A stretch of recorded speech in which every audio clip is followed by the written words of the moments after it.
नमस्कार विद्यार्थी मित्रांनो, आपण आपल्या सहकार विषयातील आत्तापर्यंत 2 प्रकरणं अभ्यासलेली आहेत.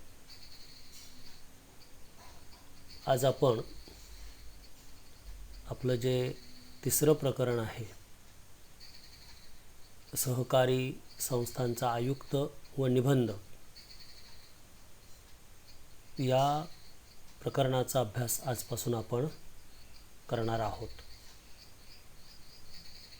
आजच्या तासिकेला आपण सहकारी संस्थांचा आयुक्त व निबंध याचा अर्थ, व्याख्या आणि प्रशासकीय रचना एवढ्या भागाचा अभ्यास करणार आहोत.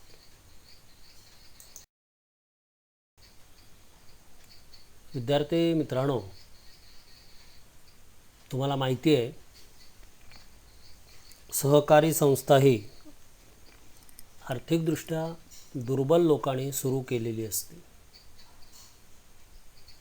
आर्थिकदृष्ट्या दुर्बल लोक एकत्र येतात आणि त्यांच्या ज्या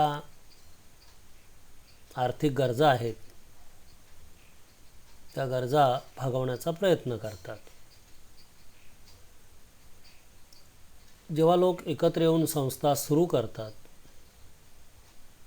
त्यावेळी या लोकांनी, म्हणजे ज्यांनी संस्था सुरू केलेली असते, ते संस्थेचे सभासद यांनी संस्थेला भागभांडवलाच्या रूपानं पैसा दिलेला असतो, ठेवींच्या रूपाने पैसा पुरवलेला असतो. त्यामुळे या संस्थांच्या वरती कुणाचं तरी नियंत्रण असणं आवश्यक आहे. तर कुणाचं तरी नियंत्रण म्हणजे कोणाचं नियंत्रण? अर्थातच ते शासनाचं नियंत्रण असणं आवश्यक आहे. सहकारी संस्था, मग ती कोणतीही सहकारी संस्था असू दे, कोणत्याही प्रकारची सहकारी संस्था असू दे, त्या ठिकाणी आर्थिक व्यवहार होत असतात, आर्थिक उलाढाली होत असतात. आणि ह्या ज्या संस्था आहेत, या संस्था चालवण्याची जबाबदारी जी आहे ती सभासदांनी संचालक मंडळावरती सोपविलेली असते. त्यामुळे संचालक मंडळ हे व्यवस्थित काम करणं आवश्यक आहे. संचालक मंडळानं व्यवस्थितपणे काम केलं पाहिजे, कायद्याला धरून काम केलं पाहिजे, नियमांना धरून काम केलं पाहिजे आणि प्रामाणिकपणे काम केलं पाहिजे. कारण या ठिकाणी आर्थिक व्यवहार होत असतात सहकारी संस्थांच्यामध्ये. आणि तुम्हाला मगाशी म्हटलं त्याप्रमाणे सभासदांचा पैसा त्या संस्थेमध्ये असतो. सभासदाने आपल्या कल्याणासाठी, आर्थिक कल्याणासाठी सहकारी संस्था सुरू केलेली असते आणि त्यामुळे सभासदांचे आर्थिक हितसंबंध हे सुरक्षित राहणं गरजेचं असतं. संस्थेमध्ये गैरव्यवहार होता कामा नये, संस्थेमध्ये भ्रष्टाचार होता कामा नये, व्यवस्थापन समितीच्या लोकांनी प्रामाणिकपणे काम केलं पाहिजे, कर्मचाऱ्यांनी सुद्धा प्रामाणिकपणे काम करायला पाहिजे, जेणेकरून संस्थेचं नाव मोठं होईल, संस्थेचा नावलौकिक वाढेल आणि संस्थेकडून ज्या सेवा दिल्या जात आहेत, ज्या सेवांची लोकांना आवश्यकता आहे, अशा सेवांचा लाभ लोकांना मिळेल. अधिकाधिक लोक त्या सहकारी संस्थेमध्ये दाखल होतील, सभासद होतील संस्थेचे. आणि त्यामुळे ज्या संस्था सुरू झालेल्या असतात त्या संस्थांच्यावरती नियंत्रण हे असलं पाहिजे आणि ते नियंत्रण हे शासनाचं असायला पाहिजे. आणि म्हणून सहकार आयुक्त आणि निबंधक हा जो अधिकारी आहे, या पदनामानं कार्य करणारा जो अधिकारी आहे, त्या अधिकाऱ्याची नियुक्ती ही राज्य सरकारनं केलेली असते. तुम्हाला हेही माहिती आहे की सहकार हा विषय राज्य सरकारच्या अखत्यारीत येतो आणि त्यामुळे सहकार विषयक राज्यातील सहकारी चळवळीवर नियंत्रण ठेवणं ही जबाबदारी ही राज्य सरकारची असते,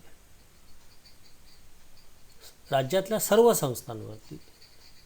मग ते नियंत्रण ठेवण्यासाठी राज्य सरकारनं एका अधिकाऱ्याची नियुक्ती केलेली असते. राज्यातील सहकारी संस्थांवर नियंत्रण ठेवणारा सर्वोच्च अधिकारी, त्याला म्हणायचं सहकार आयुक्त आणि निबंधक. त्या पदावर कार्यरत असणारी व्यक्ती, त्या पदावर कार्यरत असणारा अधिकारी, त्याला म्हणायचं सहकारी संस्थांचा आयुक्त आणि निबंधक. मला वाटतं तुमच्या हे लक्षात आलेलं असेल की राज्यामध्ये ज्या सहकारी संस्था असतात त्या सहकारी संस्थांच्यावरती नियंत्रण ठेवणं, त्यांच्या कारभारावर नियंत्रण ठेवणं, त्यांच्या कामकाजावर नियंत्रण ठेवणं हे आवश्यक आहे. आणि हे नियंत्रण हे सरकारकडून ठेवलं गेलं पाहिजे, शासनाकडून ठेवलं गेलं पाहिजे. आणि अर्थातच सहकार हा विषय राज्य सरकारच्या अखत्यारीत येत असल्यामुळे कोणत्याही राज्यातला सहकार हा विषय किंवा सहकारी संस्था कोणत्याही राज्यातल्या यावर नियंत्रण ठेवण्याची जबाबदारी ही त्या त्या राज्य सरकारची असते. महाराष्ट्राच्या बाबतीत जर बोलायचं झालं तर महाराष्ट्रातील कोणती सहकारी संस्था तिच्यावर नियंत्रण ठेवण्याची जबाबदारी ही राज्य सरकारची आहे. आणि म्हणून राज्य सरकारनं राज्य पातळीवरती पुऱ्या महाराष्ट्र राज्यासाठी जो अधिकारी नियुक्त केलेला असतो त्याला म्हणायचं सहकारी संस्थांचा आयुक्त व निबंधक. ज्यावेळी सहकारी चळवळीची सुरुवात झाली त्यावेळच्या शासनानं निबंधक हे पद निर्माण केलं. अर्थात कालांतरानं त्या पदनामामध्ये बदल झाला आणि ते पदनाम सहकारी संस्थांचा आयुक्त व निबंधक असं करण्यात आलं. तर थोडक्यात जर सांगायचं झालं तर सहकारी संस्थांवर नियंत्रण ठेवण्यासाठी राज्य सरकारने ज्या व्यक्तीची, ज्या अधिकाऱ्याची नियुक्ती केलेली असते त्यास निबंधक असे म्हणतात. तुमच्या समोर जो स्क्रीन आहे त्या स्क्रीनवर ही व्याख्या, पहिली जी व्याख्या आहे ती आहे. त्यानंतर पुढे दुसरी जी व्याख्या दिलेली आहे त्याच्यातही हेच सांगितलेलं आहे. मात्र या व्याख्येमध्ये सहकार आयुक्त आणि निबंधक याच्या कार्यांचा, महत्त्वाची जी कार्य आहेत त्या कार्यांचा उल्लेख आलेला आहे, एवढाच फरक आहे. तर सहकारी संस्थांचा आयुक्त आणि निबंधक काय करतो तर सहकारी संस्थांची नोंदणी करणे, त्यांना मार्गदर्शन करणे, त्यांच्या कार्यावर देखरेख ठेवणे आणि त्यांच्या कार्यात समन्वय साधणे यासाठी राज्य पातळीवर सरकारकडून म्हणजे राज्य सरकारकडून नियुक्त केलेला सर्वोच्च अधिकारी म्हणजे सहकार आयुक्त व निबंधक होय. म्हणजे सहकारी संस्था स्थापन जी केली जाते तिची नोंदणी आवश्यक असते. मग ती नोंदणी करायची म्हणजे काय करायचं, शासनाची मान्यता घेणं. मग शासनाची मान्यता घेण्यासाठी शासनाचा अधिकारी पाहिजे ना, अधिकाऱ्याकडून मान्यता दिली जाते. म्हणून ते पद निर्माण केलं गेलं सहकारी संस्थांचा आयुक्त आणि निबंधक. त्याच्याकडून मान्यता घेतली जाते नोंदणीला. त्याच्यानंतर मग ज्या अडचणी येतात त्याच्याविषयी मार्गदर्शन, संस्था चालविताना ज्या अडचणी येतात त्याचं मार्गदर्शन करण्याची जबाबदारी अर्थातच सहकारी संस्थांचा आयुक्त आणि निबंधकाची असते. तसंच मगाशी म्हटल्याप्रमाणे जी संस्थेचं जे कामकाज असतं, जो संस्थेचा कारभार असतो त्याच्यावर नियंत्रण ठेवण्याची, देखरेख ठेवण्याची आवश्यकता असते. म्हणून ते पद निर्माण केलं गेलं. आणि ज्या वेगवेगळ्या प्रकारच्या संस्था आहेत सहकाराच्या विकासासाठी त्यांच्यामध्ये कोऑर्डिनेशन असायला पाहिजे. संस्थांच्यामध्ये कोऑपरेशन असायला पाहिजे, कोऑर्डिनेशन असायला पाहिजे. आणि ते निर्माण करण्याचं काम, सहकारी संस्थांच्यामध्ये समन्वय निर्माण करण्याचं काम सहकारी संस्थांचा आयुक्त आणि निबंधक हा करीत असतो. आणि हे सगळं करण्यासाठी सरकारने ज्या व्यक्तीची नियुक्ती केलेली असते, ज्या अधिकाऱ्याची नियुक्ती केलेली असते त्याला म्हणायचं सहकारी संस्थांचा आयुक्त आणि निबंधक. आता तिसरी जी व्याख्या आहे ती महाराष्ट्र सहकारी संस्था कायदा 1960 कलम 2 पोटकलम 24 व कलम 3 यामध्ये नमूद करण्यात आलेली आहे. काय आहे व्याख्या? तर ज्या व्यक्तीची नियुक्ती सहकार आयुक्त व निबंधक या पदावर महाराष्ट्र शासन करते त्या व्यक्ती सहकार आयुक्त व निबंधक असे म्हणतात. मी मगाशी तुम्हाला म्हटलं की सहकार हा विषय राज्य सरकारच्या अखत्यारीमध्ये येतो, राज्य सूचीमध्ये त्याचा अंतर्भाव करण्यात आलेला आहे आणि त्यामुळे त्या त्या राज्याची जबाबदारी आहे. आपल्या महाराष्ट्र राज्यासाठी जो सहकार कायदा जो लागू आहे, महाराष्ट्र सहकारी संस्था कायदा 1960, त्यामध्ये ही जी तुमच्या स्क्रीनवर जी व्याख्या आहे ती व्याख्या करण्यात आलेली आहे. तर थोडक्यात तुम्ही एवढं लक्षात ठेवा की राज्यातील सहकारी चळवळीवर नियंत्रण ठेवण्यासाठी राज्य सरकारने नियुक्त केलेला अधिकारी म्हणजे सहकारी संस्थांचा आयुक्त आणि निबंधक. ओके, ठीक आहे. मला वाटतं सहकारी संस्थांचा आयुक्त आणि निबंधक म्हणजे काय हे तुमच्या आता लक्षात आलेलं असेल. या व्याख्या आहेत, त्या व्याख्या तुम्ही वाचा, पाठ करा, म्हणजे परीक्षेला तुम्हाला या व्याख्या लिहिता येतील.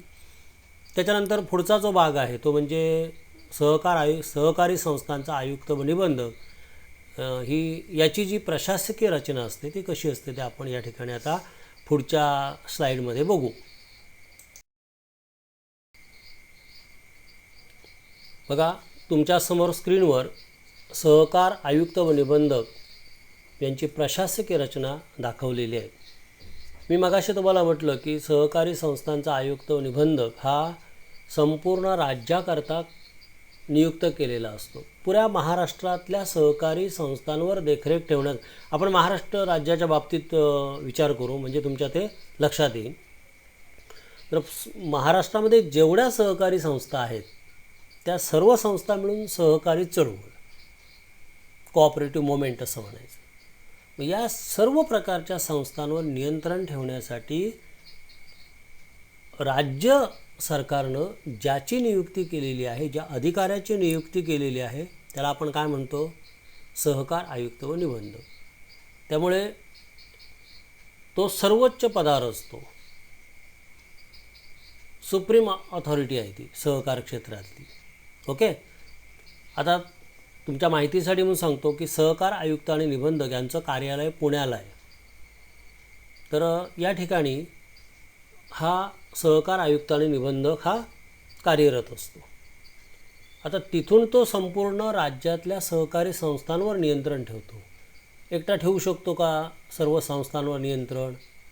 म्हणून काय केलं आहे तर आमच्या महाराष्ट्र राज्याचे विभाग पाडलेले आहेत. कोकण विभाग, मुंबई विभाग, नागपूर विभाग असे विभाग पाडले आणि त्या विभागांसाठी एक एक विभागीय सहनिबंधक नियुक्त केलेला आहे. म्हणजे संपूर्ण राज्याकरता इथं बघा स्क्रीनवर स्तर दिलेला आहे. पहिला बघा अनुक्रमांक 1 स्तर राज्य, कार्यक्षेत्र संपूर्ण राज्याकरता. अधिकारी कोण? सहकार आयुक्त आणि निबंधक, म्हणजे जो आपण व्याख्येमध्ये बघतो अधिकारी तो. मग दुसऱ्या स्तरावरती म्हणजे विभागीय स्तर, राज्याचे 9 विभाग पाडलेले आहेत आणि या प्रत्येक त्या विभागामध्ये काही जिल्हे एकत्र करून विभाग केलेला आहे. जेवढ्या आपल्या महाराष्ट्र राज्यामध्ये जिल्हे आहेत ते जिल्हे एका एका विभागामध्ये आहेत. तर या संपूर्ण म्हणजे संपूर्ण विभागाकरता म्हणजे प्रत्येक विभागाकरता एक विभागीय सहनिबंधक आहे. हा विभागीय सहनिबंधक वरच्या स्तरावरच्या म्हणजे पहिल्या स्तरावरच्या सहकार आयुक्त आणि निबंधकाला त्याच्या कार्यामध्ये मदत करतो. म्हणजे नियंत्रण ठेवण्यासाठी सहकार आयुक्त आणि निबंधकाची नियुक्ती केलेली आहे ना, मग ते सहकार आयुक्त आणि निबंधक ते जे नियंत्रण त्याला जे प्रस्थापित करायचं ठेवायचं आहे ते विभागीय सहनिबंधकामार्फत ठेवतो असा त्याचा अर्थ आहे. तिसरा स्तर जिल्हा. विभागामध्ये जिल्हे आहेत ना, राज्यांमध्ये विभाग आहेत, विभागांमध्ये जिल्हे आहेत. त्या प्रत्येक जिल्ह्याकरता तिसऱ्या स्तरावरती तिसरा स्तर जिल्हा स्तर. त्या प्रत्येक जिल्ह्याकरता जो अधिकारी नेमलेला आहे तो जिल्हा उपनिबंधक. म्हणजे जिल्हा उपनिबंधक विभागीय सहनिबंधकांना मदत करतो. विभागीय सहनिबंधक जिल्हा उपनिबंधकामार्फत नियंत्रण ठेवतात. आणि त्याच्यानंतर शेवटचं तालुका स्तर. म्हणजे जिल्ह्यामध्ये जेवढे तालुके असतील त्या प्रत्येक तालुक्याकरता एक सहाय्यक निबंधक नियुक्त केलेला असतो. हा सहाय्यक निबंधक जिल्हा उपनिबंधकाला मदत करतो किंवा जिल्हा उपनिबंधक सहाय्यक निबंधकामार्फत सहकारी संस्थांवरती नियंत्रण ठेवतो. म्हणजे तालुक्यातील संस्थांवरती सहाय्यक निबंधक नियंत्रण ठेवतात, जिल्ह्यातल्या संस्थांवरती जिल्हा उपनिबंधक नियंत्रण ठेवतात, विभागातल्या ज्या सहकारी संस्था त्यांच्यावर विभागीय सहनिबंधक नियंत्रण ठेवतो आणि संपूर्ण राज्यातल्या ज्या सहकारी संस्था आहेत त्यांच्यावरती सहकार आयुक्त व निबंधक नियंत्रण ठेवत असतो. अशा प्रकारे ही प्रशासकीय रचना आहे. परीक्षेच्या दृष्टीने ही जी प्रशासकीय रचना आहे ती लक्षात ठेवा. राज्यस्तरावर जो अधिकारी असतो तो सहकार आयुक्त व निबंधक. विभागीय स्तरावर जो अधिकारी नियुक्त केलेला असतो त्याला म्हणायचं विभागीय सहनिबंधक. जिल्हा स्तरावर जो अधिकारी नियुक्त केलेला असतो त्याला म्हणायचं जिल्हा उपनिबंधक. आणि तालुका स्तरावरती नियंत्रण ठेवणारा जो असतो त्याला म्हणायचं सहाय्यक निबंधक. अशा प्रकारे संपूर्ण राज्यावरती सहकार आयुक्त आणि निबंधक हा नियंत्रण ठेवतो. त्याला सहाय्य करणारे त्याचे जे अधिकारी आहेत प्रत्येक स्तरावरचे त्यांच्यामार्फत हे तो नियंत्रण प्रस्थापित करीत असतो. तर विद्यार्थी मित्रांनो, मला नक्की खात्री आहे की तुम्हाला सहकार आयुक्त आणि निबंधक म्हणजे काय त्याची व्याख्या तुमच्या लक्षात आलेली असेल आणि त्याची ही जी प्रशासकीय रचना आहे ती आपण या ठिकाणी समजावून घेण्याचा प्रयत्न केलेला आहे. अधिक माहिती आपण ज्यावेळी कॉलेज सुरू होईल त्यावेळी आपण वर्गामध्ये घेऊ. तुमच्या काही शंका असतील त्या शंकाचं निरसन आपण त्यावेळी करू किंवा तुम्ही माझ्याशी पर्सनल संपर्क करून या शंकांचं निरसन करून घेऊ शकतात. धन्यवाद.